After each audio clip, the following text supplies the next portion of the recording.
Hello students, board exam के लिए महत्वपूर्ण प्रश्नों की श्रृंखला के चौथे भाग में आपका हार्दिक स्वागत है। और आज हम जिस चैप्टर पर चर्चा करने वाले हैं वे हैं पृष्ठीय क्षेत्रफल और आयतन, सांख्यिकी और प्रायिकता पर। इन तीन चैप्टर पर हम चर्चा करने वाले हैं।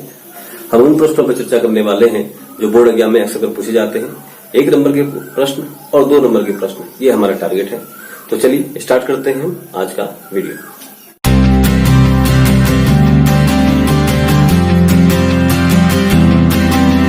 स्टूडेंट्स, पृष्ठीय क्षेत्रफल और आयतन के प्रश्न बनाने से पहले हमें इनके सूत्रों की जानकारी होनी चाहिए। हम जानते हैं क्लास 10 का जो सिलेबस है इसके अंदर 3 डायमेंशनल फिगर हमारे पास है। वो है हमारे पास घन, घनाभ, बेलन, शंकु और गोला। ये 3 डायमेंशनल फिगर हमारे पास है। इनके फॉर्मूलों की जानकारी आपको होनी चाहिए। तो जैसे सबसे पहले आता है हमारे पास घन। घन के जो सूत्र है ये हमारे पास आ गया घन। नेक्स्ट हमारे पास आता है घनाभ, फिर हमारे पास आता है बेलन, फिर हमारे पास आता है शंकु, फिर हमारे पास आता है क्या, गोला। ये 3 डायमेंशनल फिगर है जिन पर हमारी जो प्रश्नावली है, जो हमारा चैप्टर है, बेस्ड है। घन, घनाभ, बेलन, शंकु, आयतन, इनके फॉर्मूले आपको मालूम होना चाहिए। जैसे जैसे प्रश्न हम बनाते जाएंगे वैसे वैसे मैं फॉर्मूलों को लेते जाऊंगा, लेकिन मैं मौखिक रूप से यहाँ पर हल्का सा रिवाइज कर लेते हैं। घन के हम पृष्ठीय क्षेत्रफल की बात करें हम तो घन का पृष्ठीय क्षेत्रफल होता है 6a² में 6 गुणा गया, भुजा का स्क्वायर हो गया। इसका आयतन का सूत्र आप जानते हैं, भुजा की घात 3 मीन्स साइड क्यूब हो गया।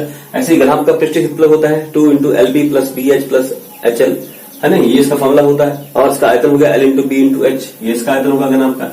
ऐसे बेलन का होता है, बेलन का वक्र पृष्ठीय क्षेत्रफल होता है क्या, 2πRh। और उसका संपूर्ण पृष्ठ क्या होता है, वक्र पृष्ठ प्लस एरिया। जैसे ये आपका बेलन है तो, और इस बेलन के ये वाला पोर्शन ये इसके बेस हो गए, तो ये इसका जो सरफेस एरिया वो है CSA, curve surface area means वक्र पृष्ठीय क्षेत्रफल। वक्र पृष्ठीय क्षेत्रफल के अंदर हम में क्या ऐड करते हैं, हम इसके दोनों के एंड पॉइंट्स, मैंने दोनों के अंत सिरों को हम अगर जोड़ दें, इनके क्षेत्रफल का अंत सिरे क्या है इसकी, वृत्ताकार πr² करके जोड़ दें तो हमारे पास क्या हो जाएगा, इसका संपूर्ण पृष्ठ निकल आएगा। इसलिए इसका जो बेलन का जो संपूर्ण पृष्ठ होता है वो क्या होता है, हमारे पास फॉर्मूला इसका वो होता है 2πr (H + R), ये हमसे ठीक। और इस ढंग से फिर हम नेक्स्ट पे आते हैं बेलन का आयतन। बेलन का आयतन का फॉर्मूला क्या है, πr²H, ये इसका आयतन का फॉर्मूला हो गया πr²H। ऐसे शंकु का आयतन क्या होता है, शंकु का आयतन होता है 1/3πr²H। इसका वक्र पृष्ठीय क्षेत्रफल क्या होता है, इसका वक्र पृष्ठीय क्षेत्रफल होता है πr। इसका संपूर्ण पृष्ठ क्षेत्रफल क्या होता है, πr और ब्रैकेट में L + R। ये फॉर्मूले जब तक आपको याद नहीं होंगे तब आप सवाल नहीं बना पाएंगे। और 1 नंबर के प्रश्न और 2 नंबर के जो प्रश्न होते हैं टू द पॉइंट आते हैं, टू द फॉर्मूला आते हैं, इसलिए इनके फॉर्मूले आपको याद होने जरूरी है। ऐसे ही गोले का जो है पृष्ठीय क्षेत्रफल आ गया, वक्र पृष्ठीय क्षेत्रफल कह लीजिए, ये संपूर्ण पृष्ठीय क्षेत्रफल। तो सूत्र क्या होता है उसका 4πr²। इसका आयतन क्या होता है गोले का, वो होता है 4/3πr³। ये इसका आयतन का फॉर्मूला हो गया। तो इस ढंग से हमें जो है हमारे 3 डायमेंशनल जो फिगर्स हैं इनके हमें फॉर्मूले मालूम होने चाहिए कि उनका वक्र पृष्ठीय क्षेत्रफल क्या हुआ, आयतन क्या हुआ, संपूर्ण पृष्ठ क्या हुआ, ठीक है। जब हमें एक क्लियर होगा तभी हम इनके प्रश्नों पे और सॉल्व कर पाएंगे। तो अब आते हैं हम प्रश्नों पर। तो पहला प्रश्न आपकी स्क्रीन पर है, देखिएगा। पहला प्रश्न क्या कह रहा है कि उस गोले का वक्र पृष्ठ जिसका व्यास 21 सेंटीमीटर है ज्ञात कीजिए। आपको देखिएगा गोले का वक्र पृष्ठीय क्षेत्रफल पूछ रहा है जिसका व्यास आपको 21 सेंटीमीटर है। तो गोले का वक्र पृष्ठीय क्षेत्रफल क्या हो गया, 4πr²। और इसका व्यास हमें दे रखा है, तो हमें व्यास कितना दे रखा है इस प्रश्न में, ये व्यास दे रखा है 21 सेंटीमीटर। तो यहां से हम त्रिज्या निकाल सकते हैं। तो त्रिज्या क्या होती है, त्रिज्या हमेशा व्यास की आधी होती है। तो 21/2 सेंटीमीटर इसका क्या हो गया, इसकी त्रिज्या निकल के आ गई, ठीक है। अब आपसे पूछ रहा है इसका वक्र पृष्ठीय क्षेत्रफल। वक्र पृष्ठीय क्षेत्रफल का सूत्र क्या हो गया, तो इसका गोले का वक्र पृष्ठीय क्षेत्रफल, तो ये हमारे पास आ गया वक्र पृष्ठीय क्षेत्रफल गोले का, वो क्या आ गया, वो आ गया आपके पास 4πr²। 4πr² मान में रख लीजिए, इसके अंदर 4 × π का मान हो गया 22/7। और r कितना हमारे पास 21/2 × 21/2। 2 बार क्यों लिखा, क्योंकि क्या है, स्क्वायर है, ठीक है। अब इसको आप यहां से सॉल्व कर सकते हैं आराम से। 7 × 21 हो गया, 2 दूनी ये हो गया, 2 से 2 4 हो गया, 2 आया, फिर 2 से 2 कैंसिल हो गया, 7 से 21 बड़ा 3 बार, ठीक। तो अब हमारे पास क्या बचा, जो बचा उसको लिख लीजिए। क्या बचा आपके पास, वो बचा आपके पास 22 गुणा गया 21 गुणा गया 3, 21 × 63। अब 22 से गुणा करिए 63 को, तो 22 × 66 हो गया, ठीक। हासिल 6, 22 से कितना हो गया, ये हो गया आपके पास 132 और 6 138। तो 1386 ये क्या है, सेंटीमीटर स्क्वायर इसका वक्र पृष्ठीय क्षेत्रफल आ गया, ठीक है ना। तो इस ढंग से हम करेंगे। तो आप देखिए टू द फॉर्मूला क्वेश्चन है, अगर फॉर्मूला याद है तो आराम से हम क्वेश्चन को बना पाएंगे। चलिए नेक्स्ट क्वेश्चन पे आते हैं। नेक्स्ट क्वेश्चन क्या है, आपकी स्क्रीन पर है। क्या कह रहा है प्रश्न, उस शंकु की तिरछी ऊंचाई ज्ञात कीजिए जिसके आधार की त्रिज्या तथा ऊंचाई क्रमशः 3 सेंटीमीटर और 4 सेंटीमीटर है। तो ध्यान दीजिएगा, आधार की त्रिज्या दे रखी है आपको आर, कितना दे रखा है 3 सेंटीमीटर, और क्या दे रखा है आपको उसकी ऊंचाई दे रखी है एच, ये कितनी दे रखी है 4 सेंटीमीटर। तो शंकु की तिर्यक ऊंचाई पूछी जा रही है। तो शंकु की तिर्यक ऊंचाई का सूत्र आपको मालूम होना चाहिए, क्या होता है। तो शंकु का तिर्यक ऊंचाई जो होती है आपके पास वो होती है L √√h² प्लस r²। ठीक है ना, इसमें वैल्यू पुट अप करके सॉल्व कर लीजिएगा इसको। h कितना आपके पास 4 सेंटीमीटर, इसका स्क्वायर कर लीजिए। r कितना आपके पास 3 सेंटीमीटर, इसका स्क्वायर कर लीजिए। तो कितना होगा, 4 का वर्ग हो गया आपके पास 16 सेंटीमीटर स्क्वायर हो गया, 3 का वर्ग हो गया 9 सेंटीमीटर स्क्वायर हो गया। दोनों को जोड़ दिया हमने, 16 कितना हो गया 25 सेंटीमीटर स्क्वायर हो गया। 25 का वर्गमूल क्या होता है 5 सेंटीमीटर स्क्वायर का सेंटीमीटर। तो ये हमारे पास क्या आ गया, इसकी तिर्यक ऊंचाई आ गई। तो ये ढंग से हम कर सकते हैं, लेकिन क्या है फिर वही फॉर्मूला आपको याद होना चाहिए। ठीक है, तो इस ढंग से हम क्वेश्चन को बनाएंगे। चलिए अब नेक्स्ट क्वेश्चन पे आते हैं हम। नेक्स्ट क्वेश्चन आपकी स्क्रीन पर है। क्या कह रहा है प्रश्न, देखिएगा कि 15 सेंटीमीटर ऊंचाई तथा 16 सेंटीमीटर आधार के व्यास वाले एक लंबवृत्तीय शंकु का वक्र पृष्ठीय क्षेत्रफल ज्ञात कीजिए। ध्यान दीजिएगा, लंबवृत्तीय शंकु का बात हो रही है, तो इसमें कंफ्यूज होने की जरूरत नहीं है। ये सिंपल शंकु की बात कर रहा है, इसलिए कंफ्यूज ना होइएगा कि लंबवृत्तीय क्या हुआ। शंकु है आपके लिए फिलहाल, ठीक है, और कोई शंकु आपके फिलहाल पास नहीं है। 2 प्रकार के हैं, एक छिन्नक है आपके पास, दूसरा सिंपल शंकु है।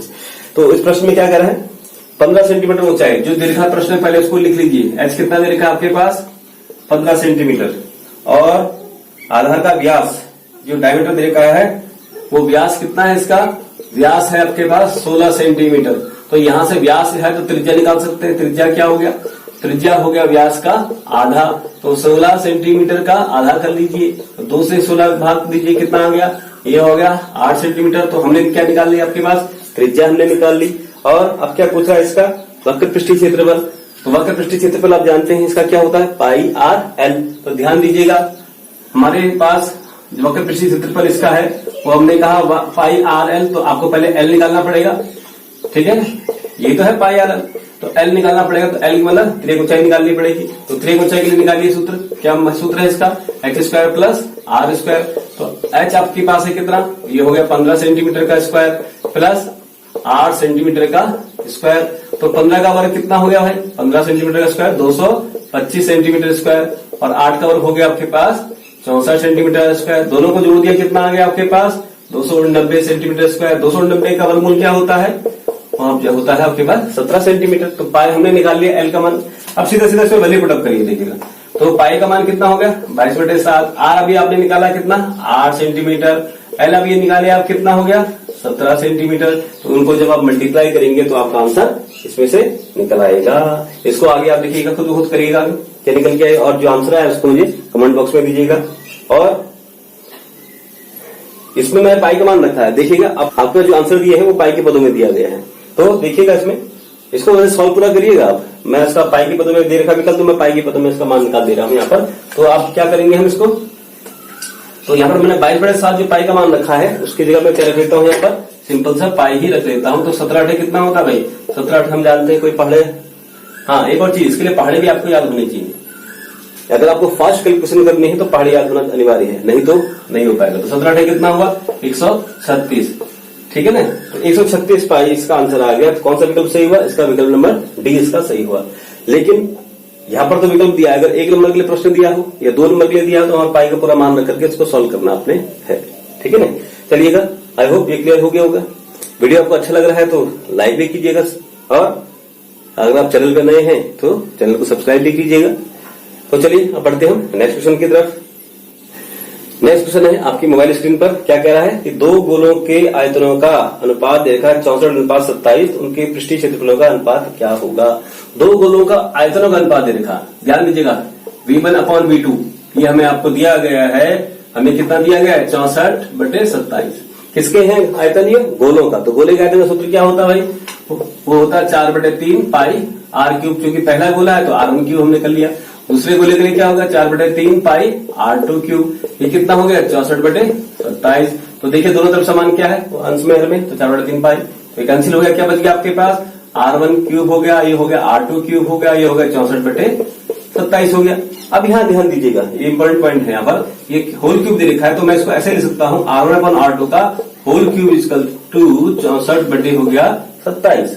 अब मुझे यहाँ से मान निकालना है R1/R2 का, तो R1/R2 क्या हो जाएगा, ये हो जाएगा 64 बटे 27 का क्या घनमूल। तो 64 का घनमूल क्या हुआ भाई, 64 का घनमूल होता है 4, 27 का घनमूल क्या हो गया, वो हो गया 3। तो R1/R2 हमने निकाल दिया कितना, 4/3। ठीक है नहीं, लेकिन पूछा क्या ये पूछा हमसे, नहीं पूछा है। हमसे क्या पूछा है, उनके पृष्ठीय क्षेत्रफल का अनुपात ज्ञात कीजिए। किसके, गोले के पृष्ठीय क्षेत्रफल का अनुपात। तो गोले के पृष्ठीय क्षेत्रफल का अनुपात पूछ रहा है, तो S1/S2 माने, और गोले का पृष्ठीय क्षेत्रफल क्या होता है 4πr²। तो पहला वृत्त है, पहला गोला है तो R1², दूसरा गोला है तो 4πr2² हो गया। देखो समान क्या है 4π, दोनों कैंसिल हो गया, क्या मिला R1²/R2 का स्क्वायर। इसको मैं ऐसे भी लिख सकता हूँ R1/R2 का क्या होल स्क्वायर। अब R1/R2 की मान निकाले थे हमने कितना 4/3, इसका स्क्वायर कितना हो गया 4 का वर्ग 16, 3 का 9। तो हमारे पास अनुपात के फॉर्म में क्या आ गया आंसर 16:9। तो कौन सा विकल्प सही है इसका है चौथा विकल्प सही। ये चीज क्लियर हो गई। देखो विकल्प रूप में आएगा तो ढंग से करने का है, नहीं तो वैसे सवाल 2 नंबर का बनता है, तो 2 नंबर के लिए इस ढंग से आपको पूरा सॉल्व करना होगा। लेकिन आप मेन चीज देख रहे हैं, कुछ भी सवाल में नहीं है, टू द फॉर्मूला। आयतन की बात की तो आयतन का फॉर्मूला लगा दिया, पृष्ठीय क्षेत्र की बात की तो पृष्ठीय क्षेत्र निकाल दिया हमने, ठीक है नहीं। लेकिन ये कब होंगे सवाल, जब आपको सूत्र याद होंगे, इसलिए बार बार कह रहा हूं सूत्रों को जरूर याद कीजिएगा। चलिए अब नेक्स्ट क्वेश्चन पे आते हैं इसके। देखिए नेक्स्ट क्वेश्चन आपकी मोबाइल स्क्रीन पर क्या कह रहा है प्रश्न, कि एक बेलन का वक्र पृष्ठीय क्षेत्रफल 264 वर्ग मीटर तथा इसका आयतन 924 घन मीटर है। इसके व्यास की ऊंचाई का अनुपात है। व्यास और ऊंचाई का अनुपात पूछ रहा है, ठीक है नहीं। तो हमें 2 चीज निकालनी है, व्यास भी निकालनी है और ऊंचाई भी निकालनी है। तो देखिएगा बेलन का वक्र पृष्ठीय क्षेत्रफल, बेलन का वक्र पृष्ठीय क्षेत्रफल आपको दिया गया है। कितना दिया गया है प्रश्न में, ये दिया गया है 264 मीटर स्क्वायर। और बेलन का वक्र पृष्ठीय क्षेत्रफल का सूत्र क्या होता है भाई, वो हम जानते हैं 2πr/h। ये क्या हो गया 264 मीटर स्क्वायर। सेकंड चीज क्या दे रखी है, इसका आयतन, ठीक है, तथा बेलन का आयतन। आपको जिस ढंग से प्रश्न जो है आपको जिस से प्रश्न शायद कठिन लग रहा होगा, लेकिन इतना कठिन है नहीं। बेलन का जो प्रश्न कह रहा है वैसे वैसे करते चलिए, कोई भी चीज जो है कठिन नहीं रहेगी। तो बेलन का आयतन कितना दिया है आपको 924 घन मीटर। तो ध्यान दीजिए बेलन के आयतन का सूत्र क्या हुआ, वो हो गया आपके पास πr²h, ये हो गया 924 घन मीटर, ठीक है नहीं। अब आपसे पूछ रहा है, ध्यान दीजिएगा क्या, इसके व्यास का और ऊंचाई का अनुपात। ओके, तो क्या करेंगे, ये पहला पॉइंट था हमारे पास दिया गया, सेकंड पॉइंट ये, तो पहले को दूसरे से भाग दीजिए।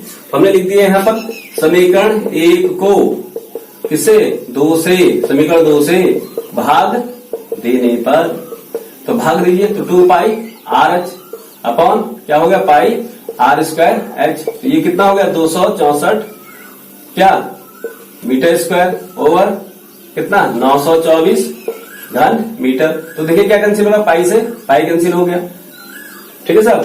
और सेकंड चीज क्या कैंसिल हो रही है इसमें, h से h कैंसिल हो गया, ठीक। और यहाँ पर ध्यान दीजिएगा और क्या कैंसिल हो रहा है, यहाँ पर 2r है, यहाँ पर r² है। तो इसको मैं थोड़ा और सिंप्लीफाई कर लेता हूँ, ये 2r हो गया, क्लियर है। तो ये क्या हो गया हमारे पास, नीचे r² को मैं लिखता हूँ r इंटू r, कितना आ गया 264। ध्यान दीजिएगा यहाँ पर 264 मीटर इंटू मीटर, मैंने लिख दिया, ये लिख दिया 924 metre into metre into metre. ये आपको समझाने के लिए कर दिया। यहाँ से देखो r से r कैंसिल हो गया, मीटर से मीटर कैंसिल, मीटर से मीटर कैंसिल हो गया। तो 264 बटे 924, तो हमारे पास क्या मिल गया, हमें मिल गया 2/r। ध्यान दीजिएगा 2/r इक्वल टू कितना 264 बटे 924। अब यहाँ से मान निकालना है हमने, किसका मान निकालना है r का। तो पहले क्या देखिएगा, हम क्या कर ले, यहाँ से क्रॉस मल्टीप्लाई कर लेते हैं, फिर देख लेते हैं इसको। जब हम क्रॉस मल्टीप्लाई करेंगे, इससे पहले हम क्रॉस मल्टीप्लाई करें तो 2 से भाग करिएगा, 2 एकम 2, और 2 से इसको भाग करिए, 2 एकम 2, 2 तिया 6, 2 दूनी 4, 132। तो क्या मिला 1 बटे r बराबर 132 बटे 900 कितना 24 हो गया हमारे पास। अब क्रॉस मल्टीप्लाई कर लीजिए, तो क्रॉस मल्टीप्लाई जब हम करेंगे इसको तो क्या होगा 924 बराबर r गुणा गया 100 कितना 132। यहां से हम r का मान निकाल सकते हैं, तो r कितना हो गया 924 बटे 132। तो 132 इसको भाग करने का है, 132 को काटेंगे कितनी बार, तो कटेगा 7 बार। तो r कितना आ गया हमारे पास, आर हमारे पास आ गया 7। 7 क्या आ गया हमारे पास, देखिएगा हमें यहाँ से क्या बचा, मीटर में बच रहा है, तो यहां से भी बच रहा है मीटर में। ओके, तो हमारे पास ये क्या आ गया 7 मीटर। तो हमारे पास त्रिज्या आ गई 7 मीटर। अब आपसे पूछ रहा है इसका त्रिज्या और ऊंचाई का अनुपात, व्यास का अनुपात। तो व्यास तो हम यहां से निकाल लेंगे। अब आपसे क्या पूछा जा रहा है, ऊंचाई। तो अब इस आर के मान को किसी भी समीकरण में रख लो आप, तो यहां से आपको क्या निकल जाएगा, एच का मान निकल जाएगा। तो हम क्या करेंगे, यहां से हमने यहां से आर का मान रख दिया समीकरण नंबर 1 में। तो ये 3 नंबर का सवाल बन रहा है लगभग। ये भले मैंने यहाँ पर 1 नंबर के लिए दिखा रखा है, लेकिन ये 3 नंबर का सवाल है, ठीक है नहीं। तो ये 3 नंबर का सवाल क्या बनेगा, जरा रखिएगा मान। आर का मान हमने रखा समीकरण 1 में, तो आर का मान समीकरण 1 में रखने पर तो रखिएगा, तो ये होगा 2 इंटू पाई का मान हमारे पास 22/7। आर हमने निकाला अभी 7 इंटू एच बराबर 264 मीटर स्क्वायर। ये भी मीटर में था, तो सॉल्व करिए। 7 से 7 कटा, तो ये 22 दूनी कितना हो गया, 44 गुणा गया एच बराबर 264। 44 ये क्या हो गया, मीटर में है, मीटर स्क्वायर। मीटर स्क्वायर को मैंने लिख दिया मीटर इंटू मीटर। तो एच क्या हो गया हमारे पास, ये हो गया 264 मीटर इंटू मीटर बटे 44 इंटू मीटर। मीटर से मीटर कैंसिल हो गया। अब 44 इसको भाग देना है आपने, तो देखिएगा कितनी बार जाता है भाग। तो हम सिंपल सा 11 का पहाड़ा आ रहा है, 11 चौको 44, यहाँ पर 11 दूनी 22, 4 बजे 44, 11 चौको 44, ठीक है ना। तो 4 से घटाइए कितनी बार, 6 बार। तो हमारे पास एच कितना आ गया, एच आ गया हमारे पास 6 मीटर, ठीक है ना। अब आपसे क्या पूछ रहा है, अब आपसे पूछा जा रहा है व्यास और ऊंचाई का अनुपात। तो व्यास हमारे पास क्या हो गया, 2 गुणा गया आर, ऊंचाई हमारे पास क्या है एच। तो कितना मान रखिएगा, आर हमने निकाला अभी 7, 2 गुणा गया 7 मीटर। एच कितना हमारे पास 6 मीटर, मीटर से मीटर कैंसिल हुआ, कितना आ गया 14/6 या 2 सत्ते 14 2 सत्ते 14 2 3 6, तो कितना आ गया 7/3। तो अनुपात क्या हो गया 7:3। तो इस ढंग से हम इन क्वेश्चन को बनाएंगे, ठीक है ना। तो देखिएगा इसका कौन सा विकल्प सही बना, इसका विकल्प नंबर बी आपका सही बना। बहुत थोड़ा लेंथी क्वेश्चन था, ये 1 नंबर के लायक तो है नहीं, ये बनेगा सीधा 2 नंबर के लिए या 3 नंबर के लिए कुछ नहीं बनेगा। लेकिन मेन चीज आप क्या देख रहे हैं, फॉर्मूले पर है। क्वेश्चन को देखिए घबराना नहीं, प्रैक्टिस करिएगा जितना ज्यादा उतना ज्यादा आपको आएगा, ठीक है नहीं। चलिए हम नेक्स्ट क्वेश्चन पे आते हैं। नेक्स्ट क्वेश्चन आपके स्क्रीन पर, आर त्रिज्या वाले अर्धगोले का संपूर्ण पृष्ठीय क्षेत्रफल लिखिए। तो आर त्रिज्या वाले अर्धगोले का संपूर्ण, ध्यान दीजिएगा अर्धगोले का संपूर्ण पृष्ठ, गोले का नहीं, गोले का तो 4πr² हो गया। ये बोल रहा है अर्धगोले का संपूर्ण पृष्ठ पूछ रहा है, ना कि खाली वक्र पृष्ठ। तो अर्धगोले का संपूर्ण पृष्ठ, इसका सूत्र क्या होता है, इसका सूत्र होता है 3πr²। अगर खाली वक्र पृष्ठ पूछता तो क्या होता है, किसका, अर्धगोले का वक्र पृष्ठ, तब होता है 2πr²। इसमें क्या नीचे का ऐड हो जाता है, बेस 20 के अंदर ऐड हो जाता है, इसलिए 3πr², ठीक है ना। अर्धगोले का खाली अर्धगोले का वक्र पृष्ठ होता तो 2πr², ठीक है ना। इसलिए याद रखिएगा इस फॉर्मूले को। चलिए नेक्स्ट पे आइए। नेक्स्ट क्वेश्चन क्या कह रहा है, आपकी स्क्रीन पर है। उस बेलन का आयतन ज्ञात कीजिए जिसकी आधार की त्रिज्या 7 सेंटीमीटर और ऊंचाई 14 सेंटीमीटर है। बेलन का आयतन पूछ रहा है, तो बेलन का आयतन, तो बेलन के आयतन का सूत्र आप क्या है, तो बेलन के आयतन का सूत्र हमारे पास है πr² क्या h। तो आपको पाई का मान देगा 22/7 आप जानते हैं, और r² आपको प्रश्न में कितना दिया है, r देखा है आपको 7 सेंटीमीटर, त्रिज्या देखिए 7 सेंटीमीटर, तो 7 सेंटीमीटर इंटू 7 सेंटीमीटर, क्योंकि स्क्वायर है ना इसलिए 2 बार लिख दिया हमने। और h कितना दिया है सब, ऊंचाई आपको देखी है प्रश्न में 14 सेंटीमीटर, तो 7 से 7 कैंसिल हो गया। अब क्या बचा आपके पास, 22 गुणा गया 7 सेंटीमीटर गुणा गया 14, 14 से कितना होता है भाई, 14 से होता है 98 सेंटीमीटर, क्या हो गया क्यूब, 3 बार 1 2 3 बार आया क्योंकि सेंटीमीटर, तो क्यूब हो गया। वैसे भी आप मात्रक याद रखिएगा, आयतन का मात्रक घन में आएगा, घन सेंटीमीटर हो घन मीटर हो, और क्षेत्रफल का मात्रक मीटर वर्ग में आएगा, वर्ग मीटर हो या वर्ग सेंटीमीटर में। अब इन दोनों की गुणा कर लीजिएगा आप, ठीक है ना। 22 गुणा गया 98, 22 अठे कितना हुआ भाई, 22 अठे हो गया आपके पास 176, ठीक है नहीं, का 6 हासिल 17 हो गया, और 22 नंबर कितना हो गया 198, 198 और 17 कितना हो गया 215, 215 क्या घन सेंटीमीटर। तो इधर से आप इसको करिएगा, ठीक है नहीं। तो चलिए अब हम आते हैं नेक्स्ट क्वेश्चन पे। नेक्स्ट क्वेश्चन क्या कर रहा है, देखिएगा आपकी स्क्रीन पर है। 2 वृत्तों की परिधियों में 2:3 का अनुपात है, तो इनके क्षेत्रफलों में अनुपात ज्ञात कीजिए। वृत्तों की परिधियों में अनुपात, ध्यान दीजिएगा, मैं इसको यहीं पर कर लेता हूँ। वृत्तों की परिधियों में, परिधि आपको पेरीमीटर दे रखा है, परिधि का अनुपात, तो मैं अगर यहाँ पर लिख लूं, पहले वृत्त की परिधि क्या हो गई, सूत्र होता है परिधि का 2πr, पहले वृत्त की परिधि 2πr1, दूसरे वृत्त की परिधि 2πr2, कितना दिया है प्रश्न में 2:3 माने 2/3 हमें दिया है यहाँ पर। ठीक, तो इनके क्षेत्रफल का अनुपात क्या होगा, यहां से पहले सॉल्व कर लीजिए। हमें कितना मिल गया R1/R2, ये हो गया 2/3। अब हमसे पूछा क्या जा रहा है इनके क्षेत्रफलों का अनुपात। तो वृत्त के क्षेत्रफलों का अनुपात क्या होता है भाई, वृत्त के क्षेत्रफलों का अनुपात, वृत्त का क्षेत्रफल आपको सूत्र मालूम होना चाहिए। तो वृत्त का क्षेत्रफल क्या होता है πr², राइट। तो हमारे पास चूंकि दो वृत्तों की बात हो रही है, तो दो वृत्तों के क्षेत्रफल का अनुपात क्या हो गया πr1² πr2²। तो पाई से पाई कैंसिल हो गया, तो ये हो गया R1²/R2²। तो मतलब R1/R2 का क्या होल स्क्वायर, और R1/R2 का मान हमने कितना निकाला 2/3, ठीक है ना। तो 2/3 का क्या होल स्क्वायर, 2 का वर्ग 4, 3 का वर्ग 9। तो हमारे पास अनुपात क्या हो गया 4:9। तो इन सभी प्रश्नों को बनाएंगे, ठीक है नहीं। तो प्रश्न थोड़ा सा आपको हो सकता है बीच में कुछ लगे, कुछ कठिन से सवाल, वो सवाल हमेशा बड़े नंबर के लिए आएगा। चलिए अब हम आते हैं नेक्स्ट क्वेश्चन के लिए। तो नेक्स्ट क्वेश्चन आपके स्क्रीन पर है कि उस शंकु के छिन्नक का आयतन लिखिए जिसके सिरों की त्रिज्याएं तथा ऊंचाई क्रमशः R1, R2 तथा H है। तो छिन्नक का आयतन बोला जा रहा है। देखिए छिन्नक से संबंधित जब भी सवाल एग्जाम में आएगा तो छिन्नक के आपको सूत्र याद होने चाहिए। टू द फॉर्मूला आपके पास लगने हैं क्वेश्चन, ठीक है ना। टू द फॉर्मूला क्वेश्चन आपको सब मिलेगा। तो अगर छिन्नक के आयतन का सूत्र आपको याद है तो आप इजीली बना सकते हैं, अगर नहीं याद है तो आप इसमें कुछ भी नहीं कर सकते, ठीक है ना। तो छिन्नक के आयतन का सूत्र आपको याद होना चाहिए। वो क्या है 1/3 पाई h R1² प्लस R2 का स्क्वायर। जैसे शंकु का आयतन क्या होता है 1/3 पाई R²H, वहां पर एक त्रिज्या होती है और छिन्नक में कितनी त्रिज्या होती है 2, तो इसलिए 1/3 पाई R1² plus R2² into H ऐसे भी कर सकते हैं जैसे आप याद करना चाहें, ठीक है ना। तो इस ढंग से आपको इसको याद रखना है। तो ये सीधा फॉर्मूला पूछ रहा है आपसे, तो आप सीधा फॉर्मूला लिखेंगे इसमें। चलिए अब हम आते हैं नेक्स्ट क्वेश्चन पे। नेक्स्ट क्वेश्चन क्या कह रहा है देखिएगा। तो नेक्स्ट क्वेश्चन आपके स्क्रीन पर नेक्स्ट क्वेश्चन भी है और ये इस चैप्टर का लास्ट क्वेश्चन भी है। हमने लगभग अधिकांश क्वेश्चन इसके अंदर बना लिए हैं जो बोर्ड एग्जाम में अक्सर 1 नंबर के लिए पूछे जाते हैं, 2 नंबर के लिए पूछे जाते हैं। इस क्वेश्चन के बाद हम सीधा सांख्यिकी पे चलेंगे। तो क्वेश्चन क्या है देखिएगा इसको। ये क्वेश्चन वैसे 3 नंबर के लिए है, लेकिन कभी कभी ये 2 नंबर के लिए पूछा जाता है। तो देखिएगा क्या है क्वेश्चन। कह रहा है कि 6 सेंटीमीटर, 8 सेंटीमीटर और 10 सेंटीमीटर त्रिज्या वाले गोलों को पिघलाकर एक ठोस गोला बनाया जाता है। इस प्रकार प्राप्त गोले की त्रिज्या ज्ञात कीजिए, ठीक है नहीं। तो देखिएगा इसमें तो प्रश्न आपने देख लिया।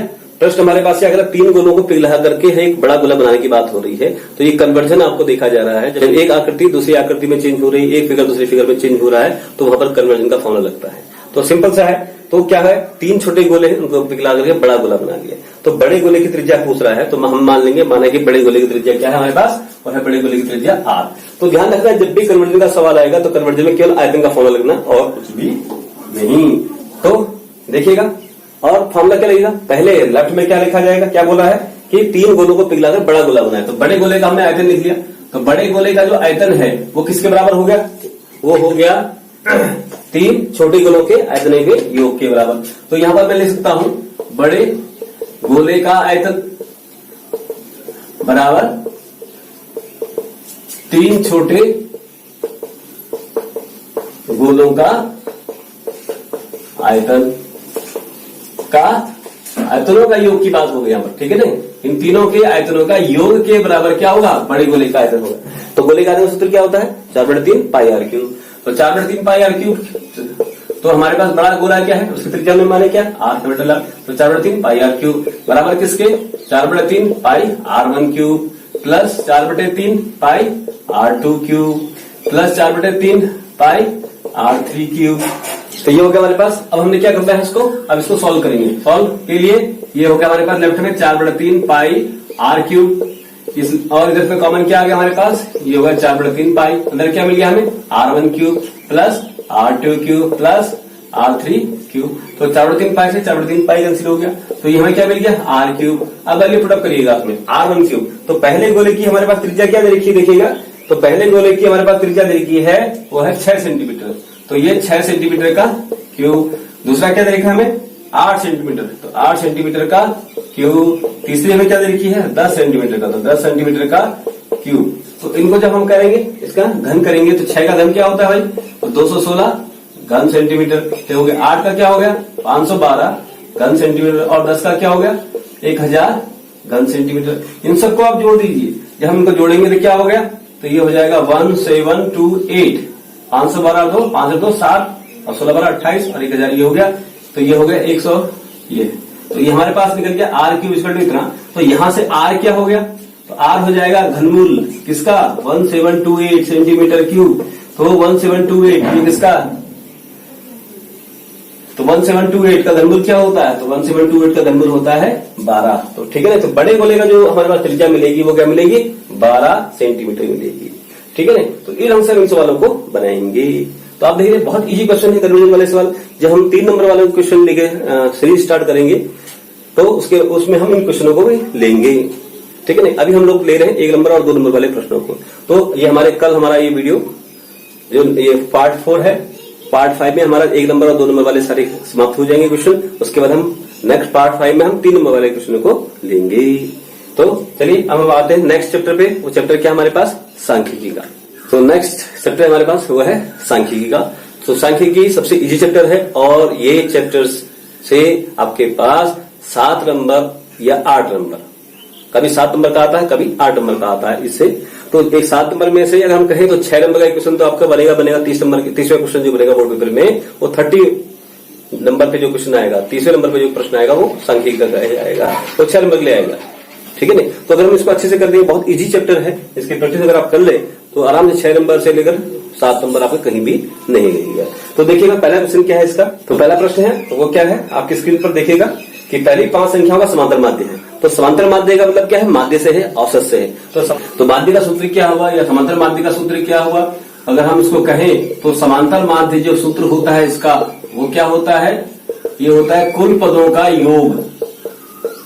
ठीक है, कुल पदों का योग बटे कुल पदों की संख्या, ये इसका सूत्र होता है किसका, माध्य का, या इसको समांतर माध्य कह लीजिए या औसत कह लीजिए। तो क्या कह रहा है प्रश्न में, पहली 5 संख्याओं का समांतर माध्य। तो पहली 5 संख्याओं का योग कर लीजिए, 1 धन 2 धन 3 धन 4 धन और 5 धन। कुल संख्या कितनी हमारे पास 5। जोड़िएगा इसको, 5 4 9 3 12 2 14 रे 15। तो 15 बटे 5, 5 इसको भाग दीजिए कितना आ गया 3। तो इसका आंसर क्या आ गया 3। तो समांतर माध्य कितना है आपके पास 3 आ गया। ठीक है नहीं, तो इस ढंग से इनको बनाएंगे। नेक्स्ट हमारे पास है सवाल, आपकी स्क्रीन पर देखिएगा, संख्याओं 10 12 15 23 28 34 और 40 की माध्यिका है। ध्यान रखिएगा जब भी प्रश्न आपके पास माध्यिका का पूछा जाए तो माध्यिका के लिए सबसे पहले आंकड़ों को आरोही क्रम में लगाइएगा। कब, अगर आंकड़े आरोही क्रम में नहीं है।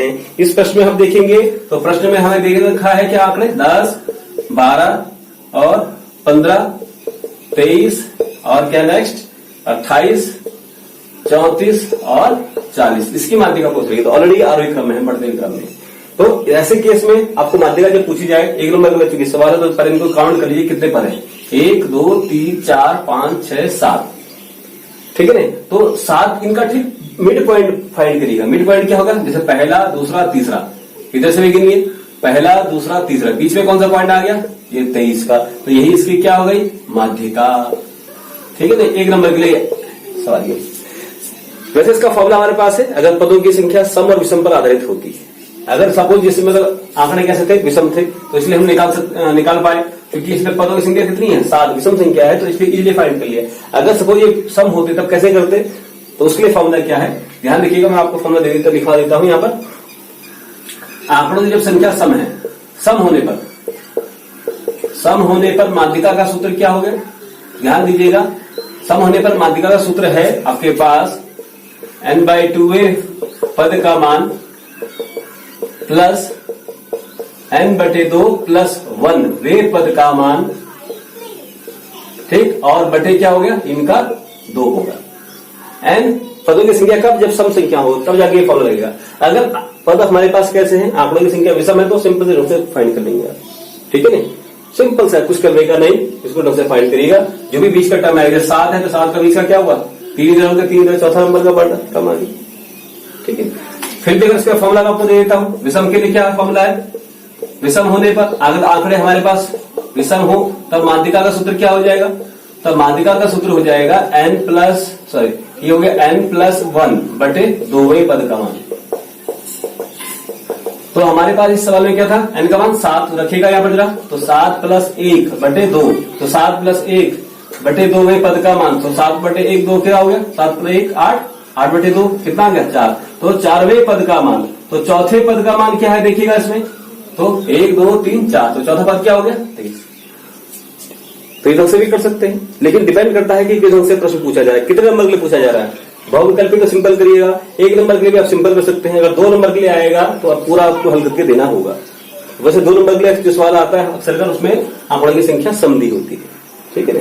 चलिए अब नेक्स्ट क्वेश्चन पे आते हैं। तो नेक्स्ट क्वेश्चन है आपकी स्क्रीन पर, क्या है कि निम्नलिखित में से कौन एक केंद्रीय प्रवृत्ति की माप नहीं है। तो पहले विकल्प है इसमें माध्य, दूसरी माध्यिका, तीसरा बहुलक और चौथा है मानक विचलन। आपने बताओ आपके सिलेबस में क्या क्या है, आपके सिलेबस में है माध्य भी है, माध्यिका भी है और बहुलक भी है। तो तीनों क्या है इसके केंद्रीय प्रवृत्ति की माप है। कौन नहीं है आपके सिलेबस में, मानक विचलन, तो इसका आंसर क्या हो गया मानक विचलन, ठीक है नहीं, तो ये केंद्रीय प्रवृत्ति की माप नहीं है। नेक्स्ट क्वेश्चन आपके पास है बहुलक ज्ञात करने की विधि हो सकती है, तो मतलब आपको सूत्र पूछा जा रहा है बहुलक का। इस पे सूत्र देखिएगा, पहला है बहुलक बराबर 2 माध्यिका माइनस 3 माध्य, दूसरा आपके पास बहुलक बराबर 2 माध्यिका प्लस 3 माध्य, तीसरा है बहुलक बराबर 3 माध्यिका माइनस 2 माध्य, चौथा है बहुलक बराबर 3 माध्यिका प्लस 2 माध्य। माने आपको रिलेशन पूछा जा रहा है माध्य माध्यिका और बहुलक का। तो माध्य माध्यिका और बहुलक का ये क्वेश्चन अक्सर कर एग्जाम में पूछा जाता है, तो इसलिए इस सूत्र को, इस संबंध को, इस रिलेशन को याद रखिएगा कि माध्य माध्यिका और बहुलक में क्या संबंध होता है। तो आपके पास संबंध है बहुलक बराबर क्या होता है, बहुलक बराबर 3 गुणा गया माध्यिका माइनस 2 गुणा गया माध्य। तो ये आपको पास याद रखना चाहिए फॉर्मूला, ठीक। Mode equal to 3 into median minus 2 into M. तो इस रंग से भी आपको ये दिया रहता है, तो ये आपको फॉर्मूला याद होना चाहिए। तो बहुलक बराबर 3 गुणा गया माध्यिका माइनस 2 गुणा गया माध्य। तो कौन सा विकल्प सही है इसमें, इसका है विकल्प नंबर सी, तीसरा विकल्प इसका सही है। तो एक फॉर्मूला आपको याद होने चाहिए। चलिए नेक्स्ट क्वेश्चन पे हम आते हैं। नेक्स्ट क्वेश्चन क्या कह रहा है देखिएगा, आपकी स्क्रीन पर है कि किसी आंकड़े का समांतर माध्य और बहुलक क्रमशः 24 तथा 12 है, उनकी माध्यिका क्या है।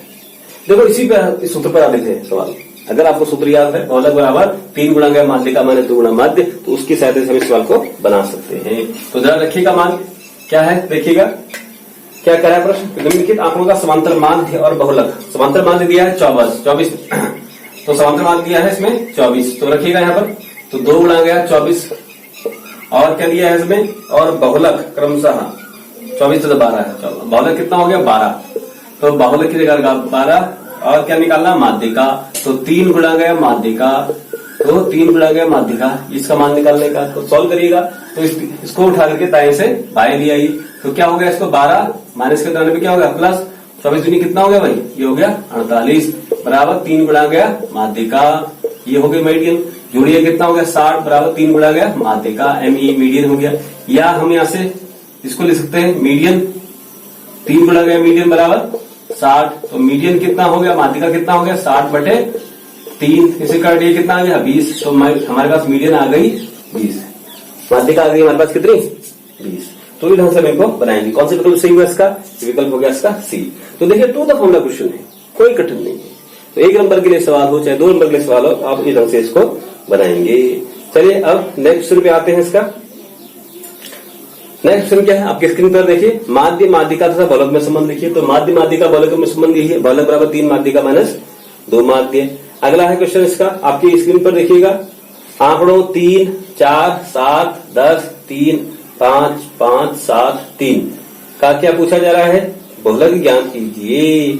तो देखिएगा कौन सी संख्या बहुलक आप जानते हैं, किसी भी आंकड़े का जब हमें प्रश्न में बहुलक पूछा जाता है, सबसे इजीएस्ट क्वेश्चन होता है स्टडीज के अंदर, माध्य माध्यिका बहुलक के अंदर सबसे इजी क्वेश्चन है कि बहुलक कैसे ज्ञात करें। जिस आंकड़े की बारंबारता सबसे ज्यादा है, जो आंकड़े सबसे ज्यादा बार आ रहा है वही उसका बहुलक है। तो कौन सा आंकड़ा, कौन सा डिजिट सबसे ज्यादा बार आ रहा है, देखिए इसमें 3 दोबारा पढ़ रहे हैं, 3 4 7 10 3 5 5 7 3, कौन सा रहा है, तो 3 इसमें 3 बार आ रहा है, 5 इसमें 2 बार आ रहा है, तो सबसे ज्यादा बार कौन आ रहा है, वो आ रहा है 3, तो इसका बहुलक क्या हो गया 3, ठीक है ना। तो इस हम इसको ज्ञात करेंगे। अगले सवाल देखिएगा, इसमें क्या करा है, 14 19 21 26 25 37 42 49 और 52 की माध्यिका ज्ञात कीजिए। तो जब तक मैं इसको मिटाता हूं, जरा गिनिएगा पदों की संख्या, पदों की संख्या कैसी है, सम है या विषम है, तो देखते हैं। आंकड़े क्या है इसके? आंकड़े इसके अंदर 14, दूसरा है इसमें 19, फिर 21, फिर 26, उसके बाद इसके अंदर 25, 37, 42, फिर क्या है आपके पास 49 और 52। तो गिनिए का पदों कितने हैं जो पदों संख्या? 1, 2, 3, 4, 5, 6, 7, 8, 9। एन का मान, पदों की संख्या कितनी आ गई? 9 कैसी संख्या है? विषम संख्या। 9 का आधा क्या हो गया? तो बताए 9 का आधा क्या हो गया? 4.5 में लगभग 5। तो पांचवा कौन सा है? गिनो 1, 2, 3, 4, 5। तो ये इसका क्या हो गया? ये इसकी क्या हो गई? माध्यिका हो गई। लेकिन ये हल भी करना है, तो n बराबर क्या आ गया? विषम संख्या। तो माध्यिका का सूत्र क्या बना? तो यहां से हम इसके लिए बना सकते हैं माध्यिका बराबर क्या हो गया? विषम संख्या के लिए सूत्र n+1 बटे 2वें पद का मान। ठीक है ना? तो n+1 बटे 2वें पद का मान, तो n कितना हमारे पास? वो हमारे पास है 9 + 1 बटे 2वें पद का मान। तो इस ढंग से आपको ये हल करना है। तो 9 + 1 कितना हो गया भाई? 10।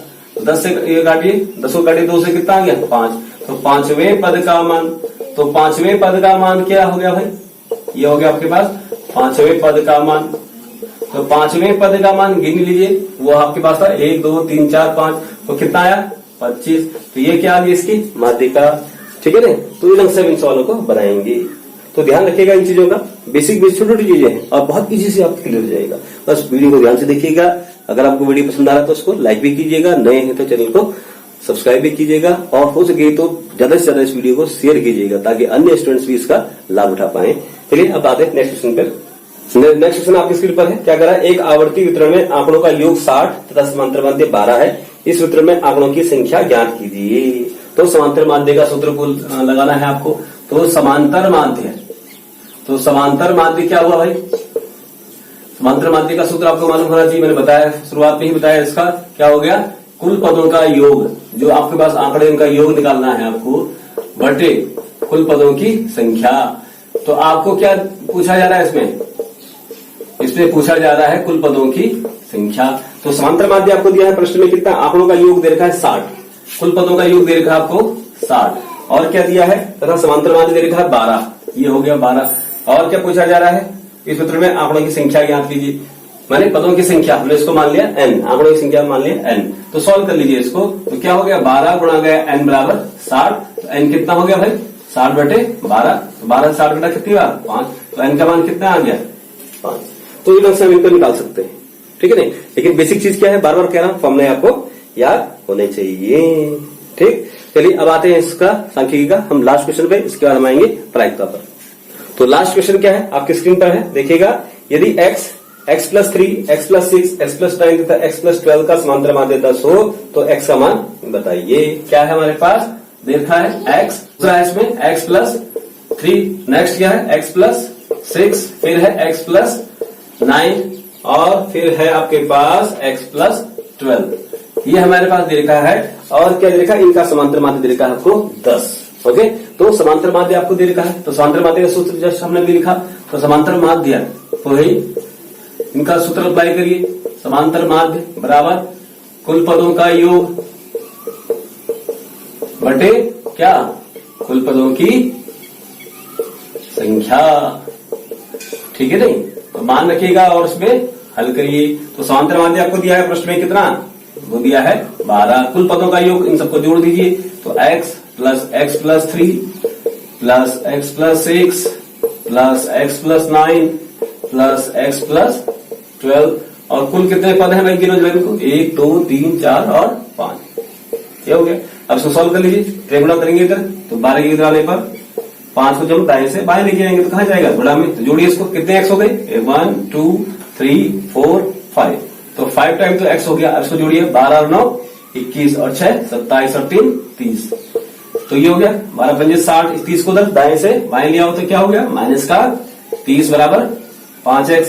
इसको मैं सकता हूं या करके 5x बराबर कितना हो गया? 5x बराबर 60 में 30 गया 30। तो x कितना आ गया?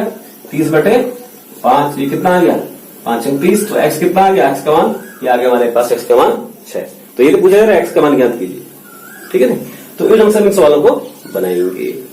तो 1 नंबर और 2 नंबर के जो सवाल थे सांख्यिकी के, हमने लगभग वो सब बना लिए हैं। इसी तरह के सवाल आपके पास एग्जाम में आते हैं, या कह लीजिए इसी में से क्वेश्चन आपके पास एग्जाम में आ जाएंगे।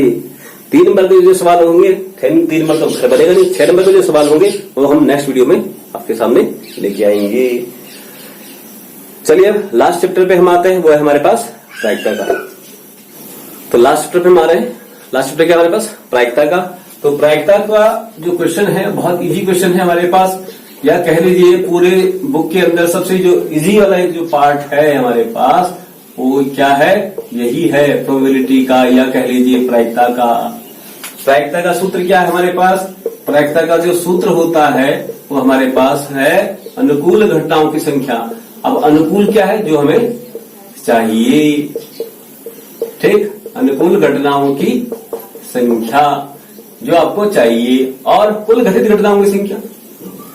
नीचे हर में क्या आएगा? कुल घटनाओं की संख्या जो घटित हो सकती है, सभी जो आपको चाहिए वो भी, और जो आपको नहीं चाहिए वो भी, उन सबका योग आपका यहाँ पर आ जाएगा कुल घटनाओं की संख्या में।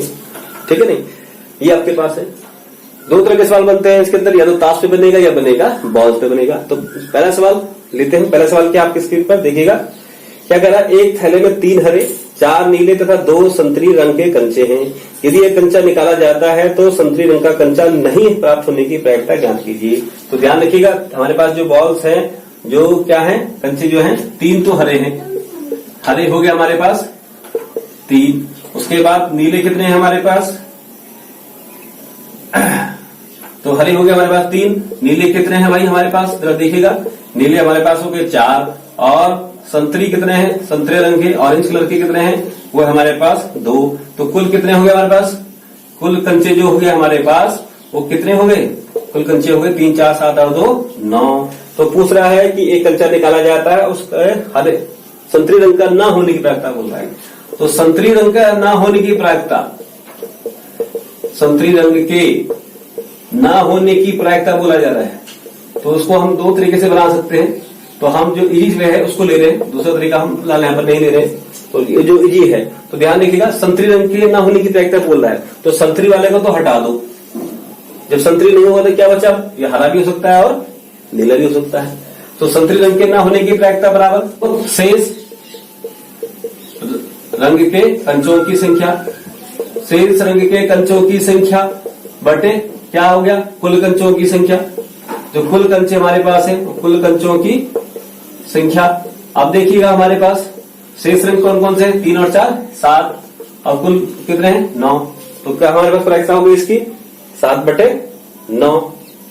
ठीक है नहीं? तो इस रंग से हम इसको बनाएंगे।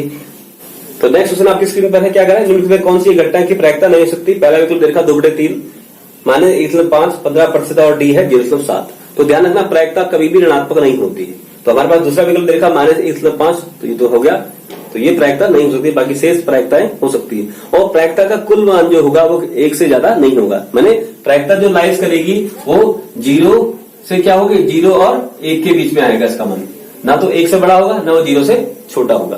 प्रायिकता 0 भी हो सकती है और 1 भी हो सकती है। तो प्रायिकता की जो है मिनिमम वैल्यू क्या होती है? वो होती है 0, और मैक्सिमम वैल्यू क्या होती है प्रायिकता की? 1। तो प्रायिकता की जो हमेशा जो वैल्यू आती है वो 0 और 1 के बीच में ही लाई करती है। ठीक है नहीं? तो अब नेक्स्ट क्वेश्चन पे हम आते हैं, वो देखिए क्या है। नेक्स्ट क्वेश्चन आपकी स्क्रीन पर है कि यदि पीई बराबर 0.05, तो आपको प्रायिकता दे रखी किसी भी घटना की, वो दे रखी 0.05 दे रखी है आपको। तो पी ई नहीं की प्रायिकता वो पूछा जा रहा है आपसे। तो ध्यान रखना, जैसे मैंने लिखा किसी भी घटना की कुल प्रायिकता होती है वो होती है 1। तो उसमें किसी भी घटना की घटित होने की प्रायिकता प्लस किसी भी घटना की घटित न होने की प्रायिकता का योग हमेशा होता है 1। तो ये घटना की घटित होने की प्रायिकता होगी, घटना की घटित न होने की प्रायिकता, इन दोनों का योग क्या हो गया? 1 के इक्वल। आपको प्रश्न में पीई का मान दे रखा कितना? 0.05। आपसे क्या पूछ रहा है? पीई नहीं का, ये बार का चिन्ह क्या बता रहा है? नहीं का। तो पीई नहीं का मान पूछ रहा है आपसे, तो इसको यहां से निकाल लेंगे हम 0.5 को, हम 0.05 को बाएं से दाएं लेके जाएंगे। तो अब घटा के कितना आएगा? ये घटा के आपके पास आएगा 0.95। तो घटना के घटित ना होने की जो प्रायिकता है 0.95 है। ठीक है नहीं? तो इन ढंग से इन सवालों को बनाएंगे। क्लियर? अब आते हैं नेक्स्ट क्वेश्चन पे। नेक्स्ट क्वेश्चन क्या कहता है, जरा इसको देखिएगा। तो नेक्स्ट क्वेश्चन है आपकी स्क्रीन पर, यदि अंकों 1 2 3 4 5 6 7 8 9 में से एक अंक चुना जाता है तो एक विषम अंक प्राप्त होने की प्रायिकता बताइए। तो ध्यान रखिएगा, जो हमारे पास जो अंक दे रखे हैं 1 से लेकर 9 तक, 1 2 3 4 5 6 7 8 और 9, इनमें विषम अंक कौन से हैं भाई? तो विषम अंक हमारे पास हो गए कितने? 1 3 5 7 और 9। ठीक है, ये तो विषम अंक हो गए। ठीक, तो कुल अंक कितने हमारे पास? कुल अंक हमारे पास है यहाँ पर कितने? 9। और हमारे पास विषम अंकों की बात हो रही, विषम अंक कौन से हैं? विषम अंक 1 2 3 4 और 5। तो विषम अंक हमारे पास हो गए कितने? 5। तो ये हो गए 5। तो आपसे पूछा क्या जा रहा है कि विषम अंक आने की प्रायिकता ज्ञात कीजिए। तो विषम अंक की प्रायिकता क्या हो गई भाई? तो विषम अंक की प्रायिकता जो हो गई वो हो गई क्या? कुल अनुकूल घटनाओं की संख्या बटे कुल घटनाओं की संख्या, माने विषम अंकों की संख्या। तो ये हो गए विषम अंकों की संख्या बटे कुल अंकों की संख्या। तो विषम अंकों की संख्या कितनी हमारे पास? आप देखिए ध्यान से, विषम तो हमारे पास है 5 और कुल अंक कितने हैं? 9। तो विषम अंक की प्रायिकता मैंने निकाल ली 5 बटे 9। ठीक है नहीं? तो इधर से हमने सवाल बना लिया। क्वेश्चन आप देख रहे हैं, बहुत इजी क्वेश्चन है, इसके कोई कठिन नहीं, बस हमें क्या चाहिए? प्रैक्टिस चाहिए। हम जितना ज्यादा हम इनको बनाएंगे उतना ज्यादा हमें इजीली क्लियर हो पाएंगे सवाल। अब हम आते हैं नेक्स्ट क्वेश्चन पे। देखिएगा आपकी स्क्रीन पर वो क्या है। पहला सवाल है इसका, आपकी स्क्रीन पर जो दिखाई दे रहा है कि एक सिक्कों को जब उछालते हैं तो शीर्ष आने की प्रायिकता बताइए। शीर्ष क्या होता है? सिक्के में 2 घटनाएं होती है, हेड आएगा या टेल। तो अगर हेड आएगा तो उसकी प्रायिकता क्या हो गई? 1 बटे 2। 2 क्या है? 2 सिरे हैं इसके। ठीक है, हेड और टेल। तो कुल हम, और हमें क्या चाहिए? केवल हेड चाहिए। तो हेड बटे टोटल संख्या कितनी हो गई? 1 बटे 2। दूसरा है निश्चित घटना की प्रायिकता क्या होती है? निश्चित घटना की प्रायिकता हमेशा क्या होती है? वो होती है 1। और अनिश्चित घटना की प्रायिकता सदैव क्या होती है? 0। ये आपको याद रखना है। निश्चित घटना की वैल्यू क्या हो गई? ये हो गई 1। और अनिश्चित की क्या हो गई भाई? अनिश्चित जो घटना कभी घटित नहीं हो सकती, अनिश्चित कह लीजिए या असंभव कह लीजिए, वैल्यू क्या होगी? हमेशा वो होगी 0। और निश्चित की क्या होगी वैल्यू? हमेशा 1। ठीक है ना? नेक्स्ट क्वेश्चन आपके पास वही है, असंभव घटना की प्रायिकता बताइए। असंभव घटना की प्रायिकता क्या हो गई? वो हो गई आपके पास 0। नेक्स्ट है, किसी प्रयोग की सभी प्रारंभिक घटनाओं की प्रायिकता का योग कितना होता है? तो उसे घटित होने और न घटित होने की प्रायिकता का योग सदैव होता है 1। जैसे मैंने अभी शुरुआत में बताया था आपको, क्या बताया था? PE plus PE bar is equal to कितना होता है? 1। ठीक है, तो आपको याद रखना है। अब हम आते हैं इसके लास्ट क्वेश्चन पर। तो लास्ट क्वेश्चन क्या कहता है प्रायिकता का? और लास्ट क्वेश्चन के बाद हम इस वीडियो को करते हैं वाइंड अप, क्योंकि पिछले 2 वीडियो बहुत लंबे चले गए थे। तो कोशिश करिए इस बार की वीडियो थोड़ा छोटा जाए। तो चलिए लास्ट क्वेश्चन पे आते हैं। लास्ट क्वेश्चन क्या कह रहा है इसका कि यदि PE बराबर 0.25, ये क्वेश्चन हम बना चुके हैं वैसे, इस ढंग का क्वेश्चन। PE दे रखा है 0.25, PE बार आपसे पूछा जा रहा है। तो मैंने अभी बताया आपको PE प्लस PE बार, इसकी जो सम होता है हमेशा कितना होता है? 1 होता है। तो वैल्यू पुट अप करिएगा इसमें 0.25 प्लस PE बार, इसकी वैल्यू पूछी जा रही है आपसे। तो PE बार क्या हो गया आपसे? तो PE बार हो गया 1 माइनस 0.25। तो जब आप घटाएंगे तो कितना आएगा? 0.75। तो ये हमने निकाल लिया PE बार की प्रायिकता 0.75। ठीक है नहीं? तो इधर से हम इन सवालों को बनाएंगे। आई होप ये सारे क्वेश्चन आपको क्लियर हो गए होंगे। अगर आपको वीडियो अच्छा लगा तो वीडियो को लाइक जरूर कीजिएगा, चैनल पे नए हैं तो सब्सक्राइब कीजिएगा, और हो सके तो ज्यादा से ज्यादा वीडियो को शेयर कीजिएगा। जितना ज्यादा आप वीडियो को शेयर करेंगे उतना ज्यादा लोगों को इसका लाभ भी मिलेगा। अगर आपके कुछ विचार हैं, कुछ कहना चाहते हैं तो कमेंट बॉक्स में अपने कमेंट जरूर लिखिएगा, क्योंकि आपके कमेंट्स मुझे बताते हैं कि मेरी मेहनत आप तक पहुंच रही है कि नहीं पहुंच रही है। वीडियो अच्छा लगे अथवा खराब, दोनों केस में अपने जरूर रखिएगा। तो अब मिलते हैं हम नेक्स्ट वीडियो में। Thank you very much.